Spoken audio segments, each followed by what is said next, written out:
So we started considering getting a family milk cow long before we had ever milked anything in our lives. We didn't have a ton of experience with livestock or farm animals, and it seemed like every single resource or person we turned to gave us the advice that we should start with a dairy goat instead, that we should kind of start there with a dairy goat and then graduate on to a family milk cow. And we didn't do that. We just went for it. We got a family milk cow, and here's how that's gone. So I think a big reason people suggest starting with a dairy goat instead of a cow is because getting a cow is pretty intimidating. Like, they are huge, 1,000+ pound animals potentially, and just the idea of sitting underneath the udder of a ginormous animal is a little intimidating. And I thought so too. I was nervous about that for myself. We had a 1-year-old and a 3-year-old at the time. How was that gonna go?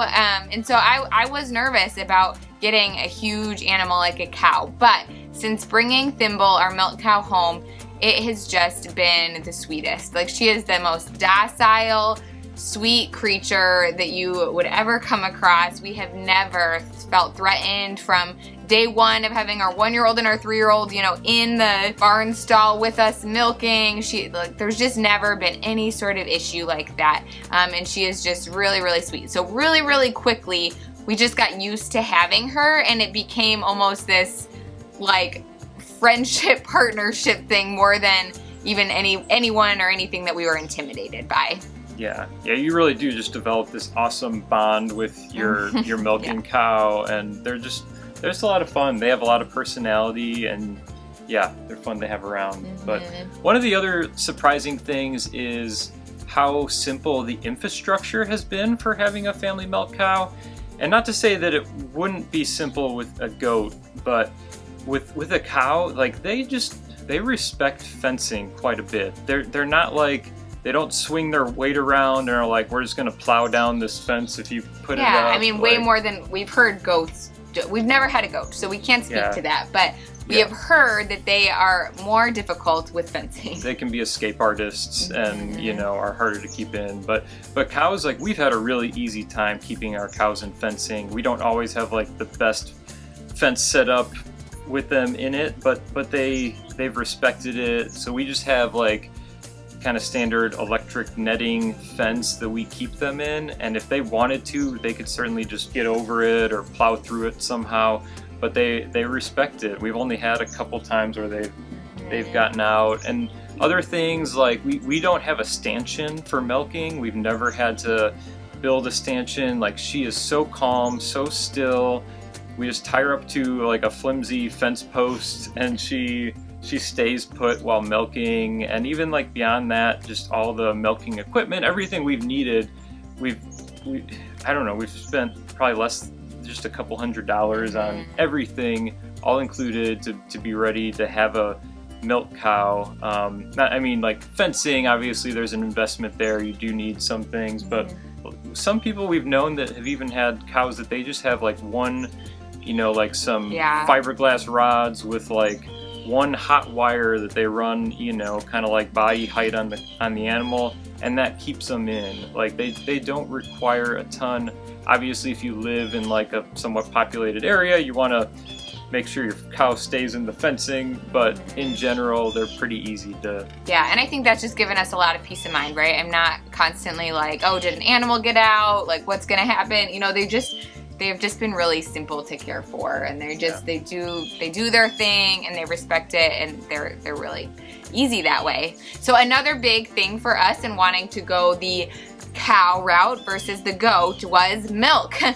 You get way more milk with a cow than a goat. And then the other thing is that, so naturally a cow's milk is going to separate into the cream at the top and the milk kind of below that. But with a dairy goat, their milk is kind of naturally homogenized, meaning it's mixed together with the cream and the milk together. So in order to get the cream separated with a goat, you'd have to get a fancy piece of equipment, either electric or non-electric cream separator. Those can be super expensive to get if you want to separate that cream from the milk milk with a dairy goat versus a cow. It's already separated, and you're gonna get significantly more milk per milking each time. And so that has just been a huge plus for us.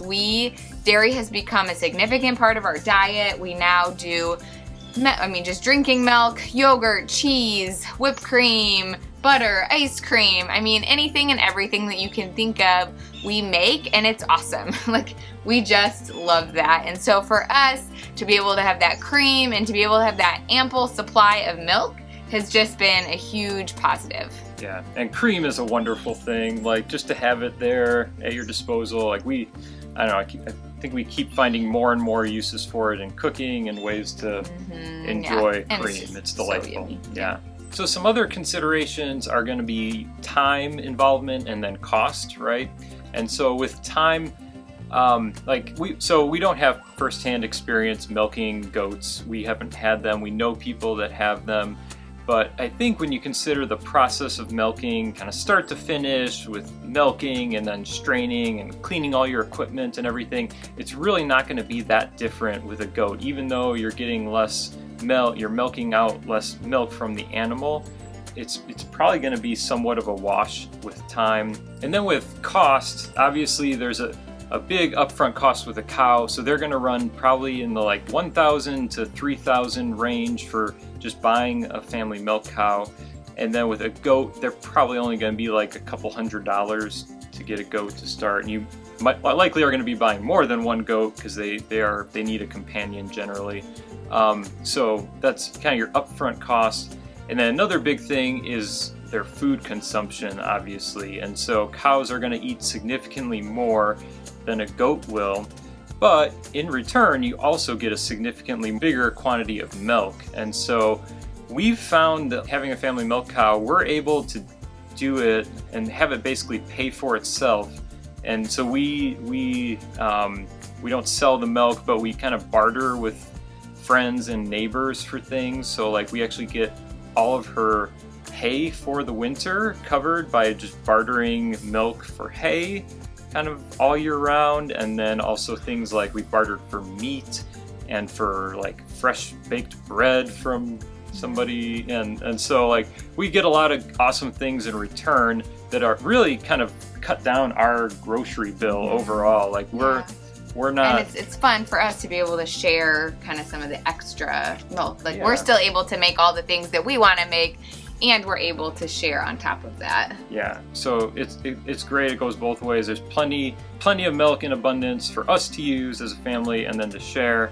And then in return, like, yeah, it helps us not have to go out to the grocery store or something to buy other food things that we don't produce on our own. Yeah, and then I think another consideration, and again, we are not experienced goat owners, but is just that the health of the animal. So our cows, who we've had for 3 years now, have really been incredibly healthy that whole time. We've never had to worry about issues with worms or parasites, or even her, both of the time she's had calves, her labors and deliveries have been super smooth. The calves have been super healthy and have nursed right away. Like, there just hasn't been any issues that we've experienced with cows. And from what we've heard, I think that is just generally, obviously this is generally because there's always exceptions, exceptions to what we're saying, but I think in general, it's just easier to care for these bigger animals because they're just not as prone to potential health things with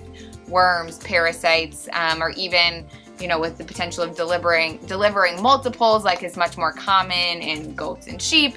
Just potential for more issues and a lot more kind of necessary hands-on time and, pulling goats at like hand delivering, like things like that. Or vet bills or things Vet like bills, that. yeah. So again, this is just our experience, not across the board, but our cows have been extremely healthy, and there just hasn't been any additional cost, time, anything associated with them. And so it's been a big plus for us. So at the end of the day, I think the big takeaway for us in all of this has been there is just no one way to approach homesteading, right? There's not a prescribed formula or timeline or anything that you should do things. So we are so glad we made the choice to go ahead and purchase a family milk cow first, in spite of being told from lots of people that we were making a mistake and that we should have gone the goat route first. So for us, that was the right choice.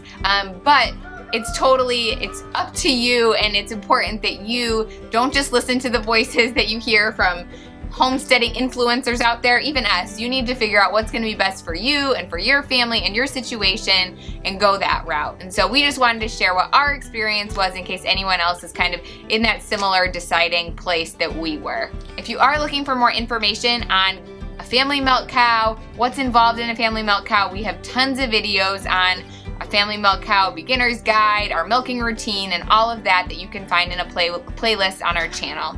So we'd love to hear from you. What has been your experience? Do you have goats? Do you have a family milk cow? Which route did you go?